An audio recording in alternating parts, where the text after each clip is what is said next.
வாகனவியல் தமிழ். வணக்கம் ஃப்ரெண்ட்ஸ், நான் கோபிநாத். இது வாகனவியல் தமிழ் மெக்கானிக்கல் யூடியூப் சேனல். இந்த வீடியோவில் நம்ம என்ன பார்க்க போகிறோம்னா, நம்ம BS6 பைக்கில் டயக்னோசிஸ் பண்ணக்கூடிய சென்சார் ப்ராப்ளத்தை வந்து டயக்னோசிஸ் பண்ணக்கூடிய ஆன்போர்ட் டயக்னோசிஸ் டூல். அதில் வந்து இப்போ நம்ம வந்து புதுசாக V311 சொல்லிட்டு ஒரு அட்வான்ஸான டூல் வந்து யூஸ் பண்ணுறோம். அந்த டூலை பற்றின ஒரு ரிவ்யூ, அது எப்படி யூஸ் பண்ணுறது சொல்லிட்டு தான் பார்க்க போகிறோம். ஓகே ஃப்ரெண்ட்ஸ், வீடியோவில் போகலாம். இப்போ பார்த்தீங்கன்னா இதுதான் வந்து ஓபிடியில் V311 சொல்லக்கூடியது. நம்ம ஏற்கனவே வந்து பார்த்தீங்கன்னா Bluetooth OPD, wifi OPD, launch 300 இந்த மாதிரி நிறைய ஓபிடி யூஸ் பண்ணியிருப்போம். இது அது எல்லாத்த விட கொஞ்சம் அட்வான்ஸான ஓபிடி இது. இதில் என்னென்ன ஃபீச்சர்ஸ் இருக்குதுன்னு பார்த்தீங்கன்னா வேறு லெவலில் இருக்கும். நம்ம ஓப்பன் பண்ணி செக் பண்ணி பார்த்துடலாம்.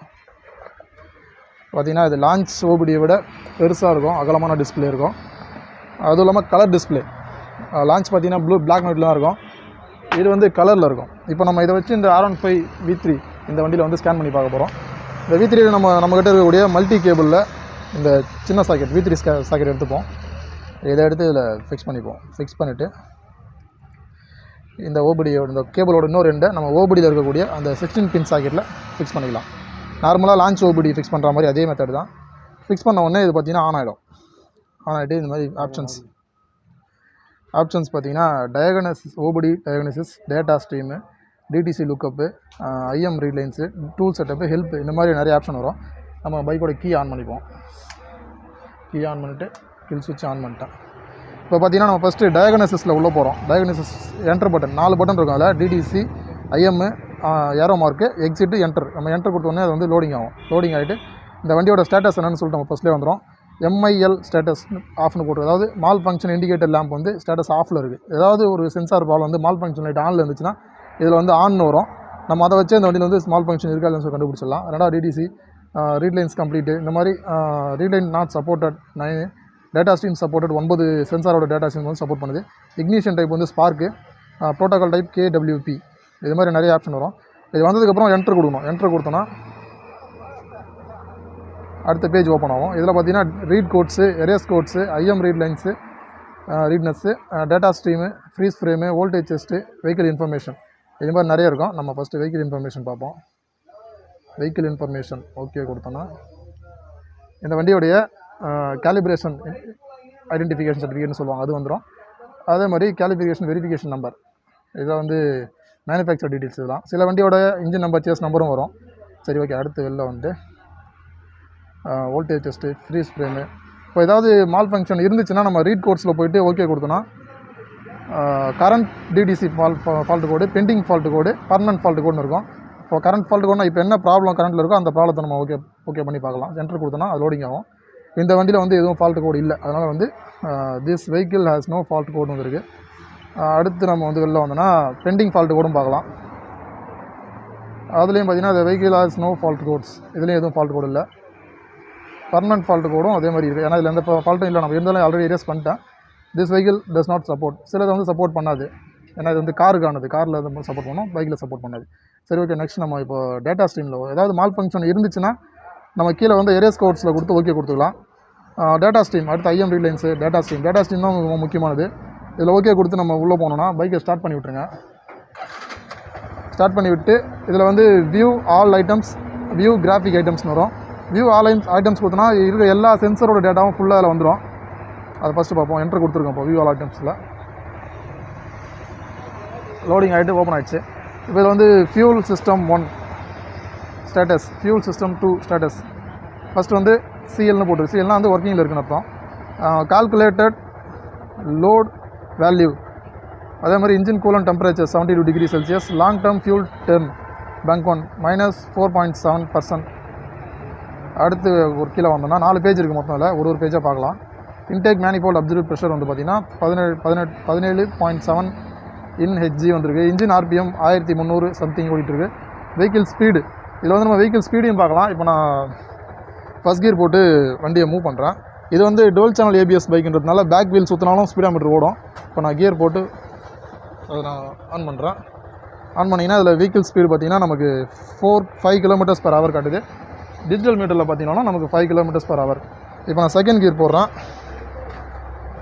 செகண்ட் கியர் போட்டோன்னா 7 km/h. இதுலேயும் 7, 8 மாதிரி காட்டுது. கிளியராக தெரியல. இப்போது 7, 8 7-8 மாதிரி காட்டுது. இதில் நமக்கு 7 km/h ஓடிட்டுருக்கு. அது மாதிரி வெஹிக்கிளோட ஸ்பீடையும் நம்ம வந்து இதில் பார்த்துக்க முடியும். இதெல்லாம் வந்து பார்த்திங்கன்னா லான்ச் ஓபடியில் இந்த ஆப்ஷன்லாம் வராது. அதே மாதிரி அடுத்து கீழே இக்னிஷன் டைமிங் அட்வான்ஸ். நம்ம வந்து இக்னிஷன் டைமிங்கை டெஸ்ட் பண்ணுறதுக்காக அட்வான்ஸ் ஆகுதான்னு செக் பண்ணுறதுக்காக நம்ம என்ன பண்ணுவோம்னா ஒரு ஃப்ளாஷ் லைட் மாதிரி வச்சு செக் பண்ணுவோம். மேக்னெட்டில் வச்சு ஃப்ளக் பாயிண்ட் போட்டு செக் பண்ணி பார்ப்போம். அந்த மாதிரி அட்வான்ஸாக இருக்கான்னு சொல்லிட்டு பார்க்குறோம். நம்ம இதிலே பார்த்துலாம். இப்போ வந்து 10 டிகிரியில் இருக்குது. நம்ம வண்டி ரைஸ் பண்ணும்போது மாறணும். அது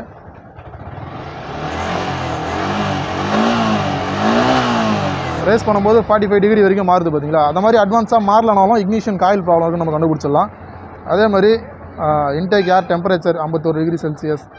அதுக்கு அடுத்து பார்த்தோன்னா அப்சல்யூட் த்ராட்டில் பொசிஷன் 12.9%. நம்ம த்ராட்டில் பண்ணும்போது அந்த பர்சன்டேஜ் வந்து ஏறும். 18-20 ஏறுது பார்த்தீங்களா. அதே மாதிரி ஆக்சிஜன் சென்சரோட அவுட்புட் எவ்வளோ வருதுன்னு பார்க்கலாம். அதுவும் வந்து 0.75 அந்த மாதிரி மாறி வந்துட்டு இருக்கும். அந்த வோல்டேஜ் வந்து இதில் short time fuel trim distance travelled while M I L is activated. அதாவது எம்ஐ லைட் ஆன் ஆனதுக்கப்புறம் வண்டி எவ்வளோ தூரம் ட்ராவல் ஆகிருக்குன்னு சொல்லிட்டு நமக்கு அதையும் காமிச்சு கொடுத்துரும். இதில் வந்து எம்ஐ லைட் ஆன் ஆகிது வண்டி ட்ராவல் ஆகலாம். 0 கிலோமீட்டர் வந்துருக்கு. சப்போஸ் நீங்கள் எம்ஐ லைட் ஆன் ஆகிட்டு வண்டி ஓட்டிகிட்டே இருந்தீங்கன்னா கன்ஃபியூஸாக ஓட்டினா எவ்வளோ தூரம் ஓட்டினீங்கன்னு சொல்லி அந்த கிலோமீட்டரையும் இதில் காமிச்சிடும். அதுக்கப்புறம் பேரோமெட்ரிக் ப்ரெஷர் இதெல்லாம் நம்ம என்னென்னு தெரிஞ்சுக்கலாம் பொறுமையாக. அதுக்கடுத்து பார்த்திங்கன்னா வெளில வந்தீங்கன்னா கண்ட்ரோல் மாடியூல் வோல்டேஜ். அதாவது நம்ம ரெக்டிஃபயர்லேருந்து RR யூனிட்லேருந்து வரக்கூடிய வோல்டேஜ் எவ்வளோன்னு சொல்லிட்டு காட்டும் பாருங்கள். அதில் 13.58 வோல்ட் வந்துட்டு இருக்கு ஐடிங்கில். நம்ம மல்டிமீட்டர் வச்சு செக் பண்ணலாம் கரெக்டாக இருக்குன்றது.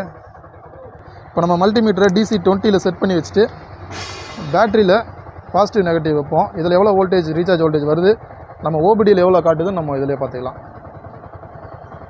இதில் பார்த்திங்கன்னா 13.8, இதில் எவ்வளோ வருது 13.66 காட்டுது. அதாவது கொஞ்சம் அது ஒயரிங்லாம் போயிட்டு வரும்போது கொஞ்சம் கம்மியாக தான் காட்டுது. 13.66 இதில் 13.8 அந்த மாதிரி காட்டுது. கிட்டத்தட்ட ஒரு 0.10 வோல்டேஜ் தான் டிஃப்ரெண்ட் வச்சுக்கும். அதுக்கும் மற்றபடி கரெக்டாக தான் காட்டுது. இப்போ நம்ம ரைஸ் பண்ணும்போது வோல்டேஜ் இன்க்ரீஸ் ஆகுதானு பார்த்துக்கலாம். இதுலேயே வண்டியை ரைஸ் பண்ணுறேன். அதில் 14 வோல்ட் காட்டுது. இதில் 13.80 வரைக்கும் போகுது. கொஞ்சம் டிஃப்ரெண்ட். 10-20 வோல்ட் 0.10-20 தான் டிஃப்ரெண்ட் வருது. நம்ம ரீசார்ஜ் ஆகுதா இல்லையான்னு சொல்லிட்டு இதிலே பார்த்துக்கலாம்.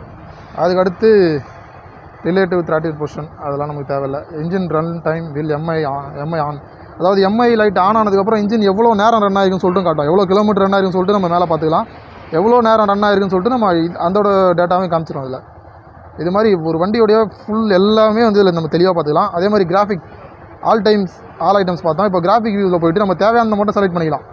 எப்படின்னு பார்த்தீங்கன்னா இப்போ நம்ம இன்ஜின் டெம்பரேச்சர் வேணும், ரெண்டாவது மேப் சென்சரோட அந்த மாதிரி தனித்தனியாக எது வேணுமோ அதை மாதிரி செலக்ட் பண்ணிக்கலாம். இப்போ பார்த்தீங்கன்னா நான் வந்து கூலன் டெம்பரேச்சரை நான் செலக்ட் பண்ணிக்கிறேன்.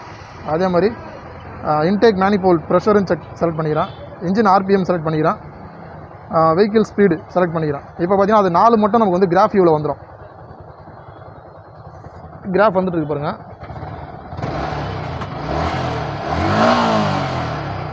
அந்த நாலோட டேட்டா மட்டும் நமக்கு வரும். மொத்த சென்சாரும் பார்க்கணும் அவசியம் இல்லை. 4 சென்சார் மட்டும் செலக்ட் பண்ணி நம்ம பார்த்துக்கலாம்.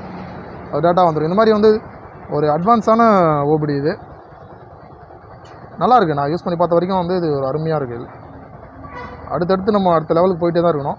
ஓகே, இந்த V311 OBD 2 பற்றி நம்ம தெளிவாக வீடியோவில் சொல்லியிருப்போம்னு நினைக்கிறேன்.